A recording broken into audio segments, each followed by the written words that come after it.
बार आपको प्रूफ पढ़ने के लिए भेजता है क्या? अब आप उसमें मूंगफली खा लो, उस पे लाई चना खा लो, उस पे चटनी डाल के समोसा खा जाओ। तो वहां बड़े बड़े विद्वान हैं, उन लोगों ने ये नहीं देखा कि एक इस बच्ची की फोटो 22 जगह है, और अगर नहीं देखा तो वो क्या कर रहे थे? सत्यनारायण कथा बैठे थे क्या? ये सिर्फ इसी तरह का सवाल है जैसे सारा ब्लेम चोरों को भी देना चाहिए, घर के मालिक को भी देना चाहिए कि वो ताला सही से क्यों नहीं लगा के गए और बिना बताए क्यों नहीं गए। गाड़ी चोरी हो जाए तो इंश्योरेंस वालों को कहना तुमको इंश्योरेंस का पैसा किस लिए जाता रे? हम बाहर चौराहे पर नहीं खड़ी कर सकते खुली गाड़ी, इंश्योरेंस नहीं मिलेगा, डांट के भगा देते। इंश्योरेंस भी तभी मिलेगा जब गाड़ी नियमों के अनुकूल खड़ी की गई होगी। ये बात समझ लीजिए हमारा, ठीक। राहुल जी ने एक और बड़ी बात कही, उन्होंने कहा कि सारे सर्वे और सारे एग्जिट पोल हरियाणा में हमको जिता रहे थे, फिर हम कैसे हार गए। 2024 के इलेक्शन में सारे सर्वे और exit poll Bharatiya Janata party को 350 से 400 तक जिता रहे थे, आज 240। तब तो भाजपा को भी चौराहे पर खड़े होकर डिस्को करना चाहिए, ताता थैया और कहना चाहिए ना हम 240 नहीं मानेंगे, हम 340 मानेंगे। प्रशांत को कहना चाहिए था, हम पूछते क्यों 340 मानोगे, बोले सारे सर्वे ने कहा था और एग्जिट पोल ने भी कहा था 340। आप 100 और दो, हमें कहीं से लाके दो, हमें 100 दो। दोस्तों आज हम डिबेट के अंदर देखने वाले हैं कैसे अमिताभ अग्निहोत्री, टीवी एंकर अमिताभ अग्निहोत्री जी ने कैसे कांग्रेस नेता राहुल गांधी को तोड़ते हैं और उसके साथ साथ उनका जो एक नेता मुन्ना खान को उनको भी तोड़ते हैं। क्योंकि आज डिबेट के अंदर ये हो रहा है कि जो हमारे जो राहुल गांधी वो एक बयान दिए थे कि एग्जिट पोल के बारे में। उस एग्जिट पोल में राहुल गांधी ने ये दिखाया था कि एग्जिट पोल में इतना वोट आएगा, लेकिन उतना आया नहीं। और उसके बाद कैसे हमारे जो टीवी एंकर अमिताभ अग्निहोत्री जी ने उनको अच्छी तरीके से धोते। तो दोस्तों डिबेट बहुत मज़ेदार हुई है और अमिताभ अग्निहोत्री जी ने बहुत अच्छी तरीके से धोई, तो डिबेट लास्ट तक जरूर देखते रहना। चलिए शुरू करते हैं। शर्मा साहब पास चलूंगा मैं तो, भाई देखो गांव देहात का आदमी, मैं ये बम सम तो जानता नहीं ना पीपीटी जानता, मैं तो देहात का आदमी। राज भाई भी हमारे मिजाज के आदमी हैं।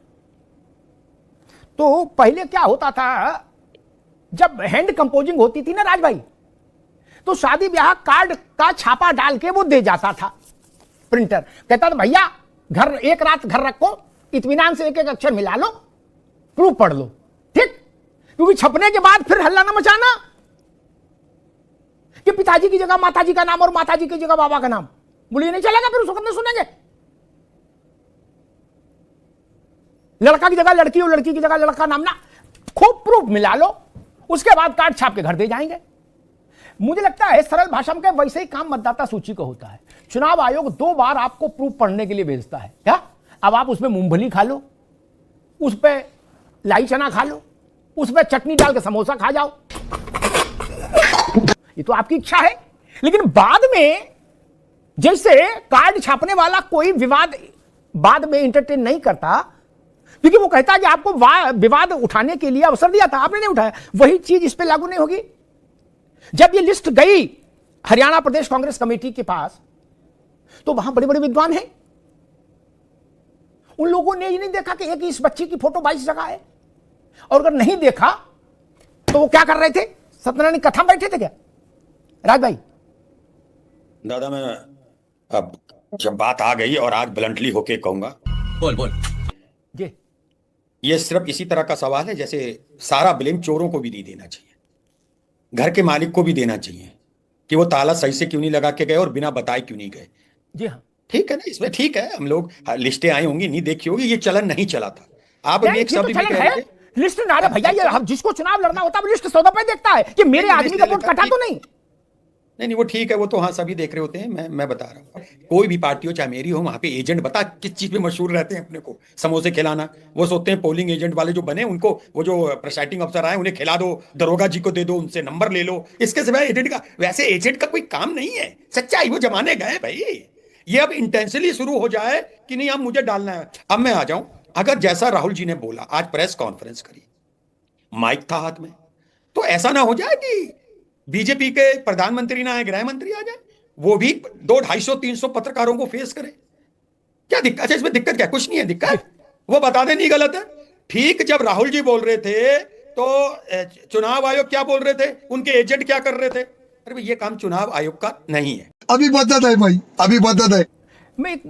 मुझे लगता है इससे सुंदर लोक जीवन का उदाहरण जो परमात्मा ने अभी मेरे कंठ से सामने रखा नहीं हो सकता इस पूरे परिप्रेक्ष्य में, हो ही नहीं सकता। लोक जीवन का उदाहरण, कार्ड के प्रूफ रीडिंग आती के लिए, और हम तो उस जमाने में पत्रकारिता शुरू किए जब अखबार का भी प्रूफ पढ़ा जाता था भाई साहब। बाद में गलती बताना नहीं चलता। प्रूफ पढ़ने वाले को दस्तखत करने पड़ते थे कि जिसने प्रूफ चेक किया। फर्स्ट प्रूफ किसने पढ़ा, सेकंड प्रूफ किसने पढ़ा, दस्तखत होता था महाराज। अब मेरे भाई राज भाई ने कहा धर्मेंद्र जी कि एजेंट फेजेंट और पार्टी आर्टी के नेताओं के चक्कर में ना पड़ो, वो समोसा खाने के चक्कर में रहते हैं। खाया पिया और अपना चुनावी दवाई बोल चल भैया क्या। तो अब ये बदलो सिस्टम यार।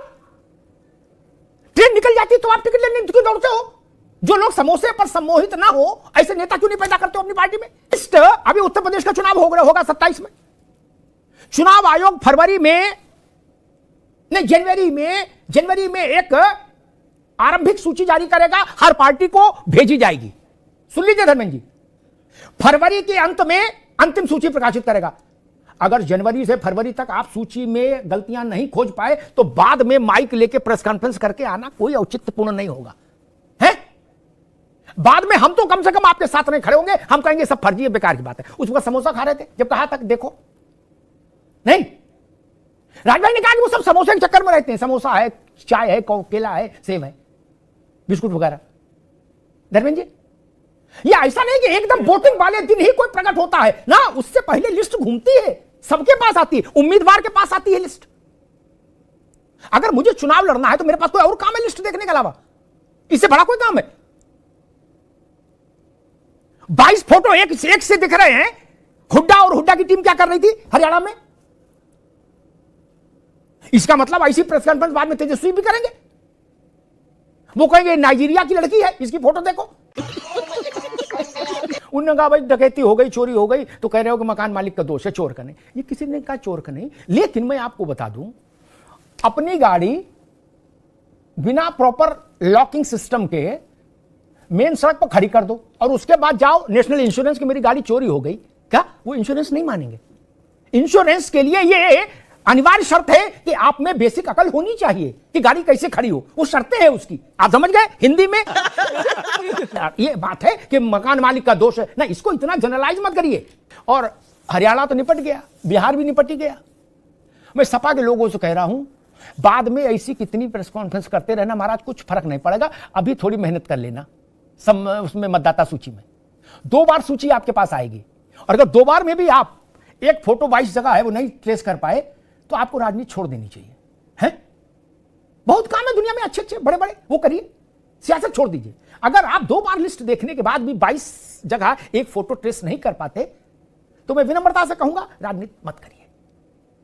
राजनीति में इससे बड़ी और क्या चीज हो सकती है? खैर, राहुल जी ने एक और बड़ी बात कही। उन्होंने कहा कि सारे सर्वे और सारे एग्जिट पोल हरियाणा में हमको जिता रहे थे, फिर हम कैसे हार गए। मैं समझना चाहता हूं कि क्या एग्जिट पोल और सर्वे अगर गलत निकल जाए तो जो सरकार बनेगी वो अवैध हो जाएगी? एक, क्या एग्जिट पोल और सर्वे के नतीजे के आंकड़े नतीजों में आना अनिवार्य है कानूनी रूप से? एक। दूसरा, 2024 के इलेक्शन में सारे सर्वे और exit poll Bharatiya Janata party को 350 से 400 तक जिता रहे थे, आए 240। तब तो भाजपा को भी चौराहे पर खड़े होकर डिस्को करना चाहिए, ताता थैया और कहना चाहिए ना हम 240 नहीं मानेंगे, हम 340 मानेंगे। प्रशांत को कहना चाहिए था। हम पूछते क्यों 340 मानोगे? बोले सारे सर्वे ने कहा था और एग्जिट पोल ने भी कहा था 340। आप 100 और दो, हमें कहीं से लाके दो, हमें 100 दो। 100 दुबे, ये किसी जिद है कि सारे सर्वे और एग्जिट पोल ने हमको जिताया था, हम हार कैसे सकते? और भाजपा वालों ने भी हमसे कहा था कि आप ही जीत रहे हो, हम हार रहे हैं। ये छोटे मोटे लोग कहीं समझ में आता है? एलओपी कहें कि सर्वे के में हम जीते थे इसलिए हम जीते हैं, तो चुनाव ही क्यों कराओ? फिर सर्वे और एग्जिट पोल ही पर्याप्त है। राज भाई, ये दादा ये बातें नहीं है कि ये उन्होंने कह दिया, एग्जिट पोल ने कह दिया तो इतनी सीटें। ये राहुल जी ने एक शब्द उन्होंने कहा, ये हर आदमी कहता है। ये तो है ही हरियाणा पे कि हरियाणा पे हारे हम, तो लोगों को लगा, आश्चर्य हुआ, खुद स्वयं पे हुआ। देखिए मैं आज एक बात बताऊंगा, मैं ऐसा व्यक्ति नहीं जो झूठ बोल दूं। अबे साले, यहाँ पे एक लीडर ऑफ अपोजिशन एक प्रेस कॉन्फ्रेंस करके चुनाव आयोग की कमियां बताता है, तो मैं ये समझता हूं कि ऐसी कॉन्फ्रेंस, क्योंकि चुनाव आयोग बोले तो सरकार, सरकार बोले तो चुनाव आयोग, सरकार भी एक कॉन्फ्रेंस कर दे, भाई इतनी सी तो ख्वाहिश है। मैं अक्सर डिबेट पे कहता था इन्हें जनता का प्यार मिला, लेकिन मैं आज आंख से आंख मिला के कह सकता हूं, और सौरभ दुबे जी, पंडित जी, आपसे ही आंख मिलाऊंगा, ये सरकार जनता के प्यार से नहीं बनी है, ये जनता के संग छल कर रही है। और एक और बात बता दूं, ये सरकार आने वाले टाइम में हमारे नौनियालों की अच्छी जिंदगी को खत्म करने की पूरी चेष्टा कर रही है। याद रखना आप लोगों को, ये देश कभी माफ नहीं करेगा। हिपोक्रेसी की भी सीमा होती है। बड़े नाराज हैं कांग्रेस वाले, सपा वाले कि वोटर लिस्ट देखने की जिम्मेदारी पार्टियों को लगा दी। पार्टी इतने और अन्य महत्वपूर्ण कामों में व्यस्त है, सत्संडी महायज्ञ करा रही हैं पार्टियां, उनके पास टाइम कहां है। मैं अल्पबुद्धि हूं, मुझे गलतफहमी थी कि पार्टियों के पास समय है वोटर लिस्ट देखने का, क्योंकि यह उनके जीवन का प्रश्न है, इससे महत्वपूर्ण कोई काम नहीं। तब मैं भारत की संसद से कहूंगा कि ऐसा कानून बना दो, देश की सबसे बड़ी बूढ़ी पार्टी कह रही है कि हम लोग समोसे खाएंगे, आपसे मतलब वोटर लिस्ट नहीं चेक करेंगे। उत्तर प्रदेश की प्रमुख विपक्षी पार्टी कह रही है हम लखनऊ में मधुरिमा में नाश्ता करेंगे, लेकिन वोटर लिस्ट नहीं चेक करेंगे, ये हमारी जिम्मेदारी नहीं। ठीक, मैं निवेदन करूंगा समाजवादी पार्टी और कांग्रेस की इच्छा को अवश्य पूर्ण किया जाए। लिस्ट देने का ये चलन ही बंद कर दो। क्या काय को लिस्ट देनी, बूथ पे देखो आके, हर हर गंगे। जब लिस्ट देखने का टाइम नहीं, आप समोसा खाने में व्यस्त हैं, अकॉर्डिंग टू राज भाई। हो सकता है कोई समोसा पसंद करे, कोई कचौड़ी मांगे, अलग बात है, लेकिन है तो चाट का ही प्रजाति जी। तो समोसे में व्यवधान क्यों हो? ये लिस्ट का लफड़ा लोचे खत्म करो यार। कहीं किसी को मत दो लिस्ट, चुनाव आयोग की जिम्मेदारी है, वो बनाएगा लिस्ट। पार्टियों को क्यों लगना? तब तो बीएलए लगाना है, पीडीए प्रहरी बनाना है, और जब पकड़ जाओ कि भाई आपने ये चीज क्यों नहीं देखी, तो बोले हम क्यों देखें, हम क्यों देखें। तो आप पीडीए प्रहरी का के लिए बना रहे हो हर बूथ पर? सत्संग करेंगे वो? नहीं ना दादा, गलत विषय पर मत खेलो, फंस जाओगे। ये बड़ा विचित्र राग है, ये राग भैरवी से भी बड़ी भैरवी वाला राग है कि एक फंसा दो वो ईमानदारी से। अब ईमानदारी इन्वर्टेड कॉमा में ऐसा है कि हम कहें सो ईमानदारी है भैया, हम जीतेंगे तो हम कहेंगे ईमानदारी से हुआ, अदरवाइज कहेंगे बेईमानी है, शोर मचाएंगे। लो कर लो बात। 5,21,619 कितने, इतना सा हरियाणा 5,22,619 लोग डुप्लीकेट थे, और प्रदेश कांग्रेस कमेटी समोसा खा रही थी। सबको भी मोतियाबिंद होता तब भी दिख जाता, जरा सा तो हरियाणा है। अब आपको याद आ गया नंबर 5,22,619। जब लिस्ट आई थी तो समोसा इतना अच्छा था कि उसमें इतना व्यस्त हो गए। मुझे तो भाई भविष्य अच्छा नहीं दिख रहा। मुझे 14 तारीख की चिंता है, लिख लो मेरी बात। 14 नवंबर को चाचा नेहरू के जन्म दिवस के शुभ अवसर पर अगर महागठबंधन बिहार में नहीं जीता प्रशांत पटेल, तो ऐसी एक और हाइड्रोजन बम वाली प्रेस कॉन्फ्रेंस के लिए तैयार रही है। वो हो सकता है उस प्रेस कॉन्फ्रेंस में तेजस्वी भी साथ हो। जीत जाएंगे तो कॉन्फ्रेंस नहीं होगी, तब आयोग भी अच्छा, लिस्ट भी अच्छी, पोलिंग ऑफिसर भी अच्छे, पुलिस के सिपाही भी अच्छे, जो बूथ पे थे सब अच्छे अच्छे, सही पकड़े हैं। तो कहीं नहीं जीते, हार गए। जनादेश है भैया, इंदिरा गांधी चुनाव हार जाती है, अटल बिहारी वाजपेयी हार जाते हैं, और नहीं जीते तो इस देश को एक और ऐसी प्रेस कॉन्फ्रेंस से गुजरना पड़ेगा। फिर 4-6-8 लोग मंच पर आएंगे, वो बताएंगे कि क्या हुआ। अब की ब्राजील की बच्ची है ये, अगली बार हो सकता है युगांडा की हो, पता नहीं कहां की आ जाए। लेकिन मैं बुनियादी बात पर ही टिकूंगा, कोई राजनीतिक दल इस जिम्मेदारी से मुक्त नहीं हो सकता कि मतदाता सूची के शुद्धिकरण के पूरे अभियान में उसकी सक्रिय, सतत और निरंतरता वाली भागीदारी होनी चाहिए। वो भाजपा हो, सपा हो, बसपा हो, कांग्रेस हो, लोकदल हो, जनता दल हो, कोई हो। बाद में बिलाप ठीक नहीं। मैं राहुल गांधी के तर्कों के साथ खड़ा हो जाता अगर मुझे हरियाणा प्रदेश कांग्रेस ये बता देती कि ये देखिए 5,22,619 अपीलें हमने की, 5,22,619 अपील, तो मैं 5-7 खड़ा होता और चुनाव आयोग को कटघरे में खड़ा करता। क्या आप झूठ बोल रहे हो? इनकी अपीलों का निस्तारण क्यों नहीं हुआ? एक not even a single appeal. और मैं बिहार के लिए भी एक बात कह दूं, मैं नहीं जानता कौन जीतेगा, जनता जिसको जिता दे, लेकिन एक बात कह दूं, प्रेस कॉन्फ्रेंस करने वालों के लिए है जिनके मन में ऐसी इच्छा हो। बिहार के एसआईआर में सुप्रीम कोर्ट ऑफ इंडिया को जो दस्तखत करके भारत के निर्वाचन आयोग ने एफिडेविट सौंपा है जिसमें सारा उसका जिस्ट है कि एसआईआर के आउटकम है, उसमें उसने ये भी लिखा है कि एसआईआर के बाद जो अंतिम मतदाता सूची प्रकाशित हुई आयोग की बिहार के लिए, उसके किसी एक एंट्री के विरुद्ध भी कोई अपील दायर नहीं की गई। यानी एक मतदाता के नाम पर भी अपील नहीं आई है बिहार में। बोलो सियावर रामचंद्र की जय। पंजीरी बांटो।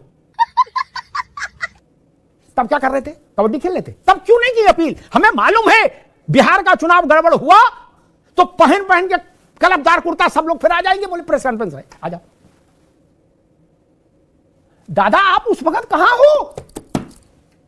एक अपील नहीं की, एक अपील नहीं की। और जो आखिरी बात कहता हूं, शायद धर्मेंद्र जी ने, राज भाई किसी धर्मेंद्र जी ने कहा कि वो बाहर प्रतिनिधि रहते हैं, ऐसा रहता वैसा रहता। भैया शादी नहीं की लेकिन बरातें हमने बहुत की, नेताओं से ज्यादा बारात हमने की है? उतने चुनाव लड़ने वाले तो अब होंगे नहीं सक्रिय राजनीति में जितने कवर हमने कर लिए। ठीक, इसलिए हमें ना बताओ वोट कैसे पड़ता महाराज।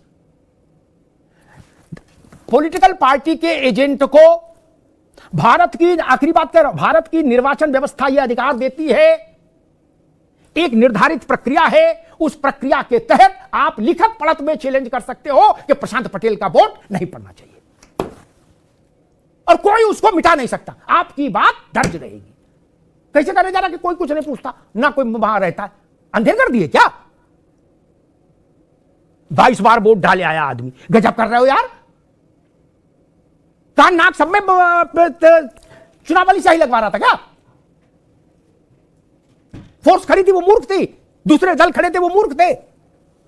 गजब बात करते। ऐसे बहुत वीडियो घूम रहे हैं, ऐसे बहुत वीडियो घूम रहे हैं, इनकी गारंटी कौन लेगा? आप ले सकते हो तो अपने नाम से हलफनामा बनाओ और दायर करो, उसके कंसिक्वेंसेस आप झेलो।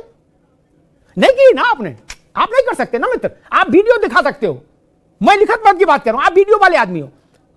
तू मैं तो कह रहा हूं जिन जिन को शक है, बिहार निपट गया, हरियाणा निपट गया, अब गाड़ी निकल गई, अब लीक फिटनेस कुछ हासिल नहीं। मैं सारा निवेदन समाजवादी पार्टी से करूंगा, अपने सारे कार्यकर्ताओं को सारा काम छोड़ के वोटर शुद्धि अभियान में लगा दीजिए।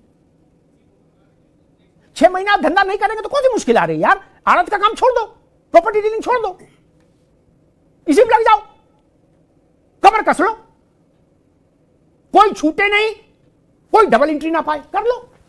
बाद में नहीं कहना कि ये काम हमारा था क्या? गजब बात है यार। ये काम तो चुनाव आयोग का था, उनको पैसा किस लिए देते हैं? ये नहीं चलता। गाड़ी चोरी हो जाए तो इंश्योरेंस वालों को कहना तुमको इंश्योरेंस का पैसा किस लिए जाता रे? हम बाहर चौराहे पर नहीं खड़ी कर सकते खुली गाड़ी, इंश्योरेंस नहीं मिलेगा, डांट के भगा देगा। इंश्योरेंस भी तभी मिलेगा जब गाड़ी नियमों के अनुकूल खड़ी की गई होगी। ये बात समझ लीजिए महाराज। ठीक, प्रेस कॉन्फ्रेंस करने का आपके पास अक्षुण्य अधिकार है, लेकिन मेरा निवेदन यह है कि भाजपा की ही जिम्मेदारी नहीं, कांग्रेस की नहीं, जो भी चुनाव लड़ना चाहता है, ऐसे हर राजनीतिक दल की जिम्मेदारी है कि चाट पकौड़ी समोसा से अपना मोह आसक्ति कम करे और सारा ध्यान एकाग्रता वोटर लिस्ट के शुद्धिकरण में लगाए। देश के सबसे बड़े राज्य में काम हो रहा है और मैं राज भाई से भी कहूंगा, अजय राय जी को कई निवेदन करिए कि सब काम छोड़कर बाबा महादेव को जल चढ़ाएं और इसमें लग जाएं। कल से बाद में प्रेस कॉन्फ्रेंस करने नहीं आना ना कि 50 लाख वोटर वहां और 60 लाख वहां, ना। अभी टाइम है, ताल ठोक के खूंटा गाड़ दो, देखिए वोटर कैसे गलत, वोटर लिस्ट गलत बन जाएगी। बाद में नहीं, बाद में जब आप कहते हो तो बात में वजन नहीं आता। बोल सकते हैं आप कि वजन कम होता है, अभी करेंगे तो वजन आएगा। मजा आया, और मैं ये जो मजा है हिंदुस्तान के हर व्यक्ति को देना चाहता हूं। आप लोगों ने देखा कैसे अमिताभ अग्निहोत्री जी ने इन सब गद्दार नेता, पार्टी के नेता को अच्छी तरह से तोड़ते हैं। उनको तोड़ना भी चाहिए। हालांकि एक तो इन लोगों का कोई कॉमन सेंस नहीं है, एक तो कोई कॉमन सेंस नहीं है, क्योंकि जो राहुल गांधी जो कॉमन सेंस मतलब वो एग्जिट पोल में विश्वास रखते हैं। एग्जिट पोल का मतलब एग्जिट पोल में लगभग सही हो जाता है, लेकिन बहुत क्षेत्र में ऐसा नहीं होता है। एग्जिट पोल में देखा था कुछ और है और होता है कुछ और है, क्योंकि बंगाल के अंदर भी आप लोगों ने देखा, बंगाल के अंदर एग्जिट पोल में कुछ और दिखाया था, लेकिन हुआ कुछ और है। बंगाल में जैसे देखा है बीजेपी का वोट ज़्यादा आएगा, लेकिन ऐसा नहीं है। उसका अंदर कुछ कारचूड़ी है, लेकिन अभी तक तो एग्जिट पोल में जो देखा था नहीं हुआ। तो ऐसा ही कांग्रेस नेता को कोई कॉमन सेंस नहीं है, क्योंकि एग्जिट पोल का वो विश्वास करते हैं, क्योंकि एग्जिट पोल में जो दिखाता है वो अक्सर हर वक्त ऐसा नहीं होता है। तो दोस्तों उम्मीद करता हूँ आप सबको डिबेट अच्छी लगी। अगर अच्छी लगी होगी तो चैनल को सब्सक्राइब करें, वीडियो को लाइक कमेंट शेयर करें। जय हिंद, वंदे मातरम, भारत माता की जय।